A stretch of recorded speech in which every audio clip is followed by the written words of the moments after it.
അപ്പോഴില്ലേ ഇന്ന് ഈ സ്പൂൺ വെച്ചിട്ട് ഈ ശുണ്ട്രിക്കുട്ടീനെ ഉണ്ടാക്കാം. എങ്ങനെയാന്ന് നോക്കിയാലോ? ആദ്യം തന്നെ സ്പൂൺ ഇങ്ങനെ തിരിച്ചു പിടിച്ചിട്ട് അതിന്റെ പുറം ഭാഗത്ത് ഇതേപോലെ കണ്ണും മൂക്കൊക്കെ എഴുതി കൊടുക്കുക. നല്ല ഭംഗിയിൽ എഴുതി കൊടുക്കുക കേട്ടോ. അത് കഴിഞ്ഞ് കുറച്ച് ഐലാഷസും വരച്ചിട്ട് ബ്ലഷിന് വേണ്ടിയിട്ട് ഞാൻ അങ്ങനെ ഒക്കെ തട്ടിമുട്ടിയൊക്കെ ചെയ്ത് കൊടുക്കുന്നുണ്ട്. അതുപോലൊക്കെ ചെയ്യാം. ഈ സ്പൂൺ കിട്ടാണ്ട് ഭയങ്കര കഷ്ടപ്പാടായിരുന്നു. എന്നിട്ട് ഞാൻ നാളെ ഒരു കല്യാണത്തിന് പോയപ്പോൾ അവിടെ നിന്ന് ഞാൻ നാളിനെടുത്തിട്ട് വന്നതാണ് ഐസ്ക്രീം കഴിക്കുന്നതിൻ്റെ ഇടയിൽ. അയ്യോ, അങ്ങനെയൊക്കെ ഓരോരോ കഥയുണ്ട് എൻ്റെ ക്രാഫ്റ്റിന്റെ പിന്നിൽ.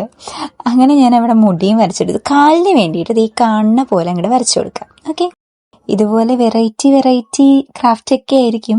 അതൊന്നും മിസ്സാവാതിരിക്കാൻ വേണ്ടി ഇപ്പൊ തന്നെ സബ്സ്ക്രൈബും ഫോളോയും ലൈക്കും ഒന്നും ചെയ്യാൻ മറക്കണ്ട കേട്ടോ. പിന്നെ ഒരു ഉടുപ്പ് ഇതേപോലെയാണ് ഞാൻ വെച്ചെടുക്കണേ. പിന്നെ മുടി വീണ് ഞാൻ ഇതുപോലെ മെടഞ്ഞു കൊടുത്തിട്ടുണ്ട്. അത്യാവശ്യം നല്ല കൊളായിട്ടുണ്ട്. ലാസ്റ്റത്തെ ആ തുമ്പ് ഞാൻ ട്രിം ചെയ്യാൻ മറന്നു. അത് നിങ്ങൾ ചെയ്യണേ. പിന്നെ ഞാൻ ഫെവി ബോണ്ട് വെച്ചിട്ട് അതിന്റെ പിന്നിൽ തിരിച്ചു പിടിച്ച് അതൊന്ന് ഒട്ടിച്ചു കൊടുത്തു. പിന്നെ ആ മുടിയിൽ ഞാൻ റോസ് കളർ അടിച്ചു കൊടുത്തത് എന്തിനാന്ന് വെച്ച് കഴിഞ്ഞാൽ അതാ നമ്മളവിടെ പിങ്ക് മയാണല്ലോ, അപ്പൊ അതായിട്ടൊന്ന് മാച്ചായി പോകാനാ. അപ്പൊ എന്റെ ശുണ്ട്രി കുട്ടീനെ ഇഷ്ടമായെന്ന് വിചാരിക്കണം. അപ്പൊ നാളെ കാണാം.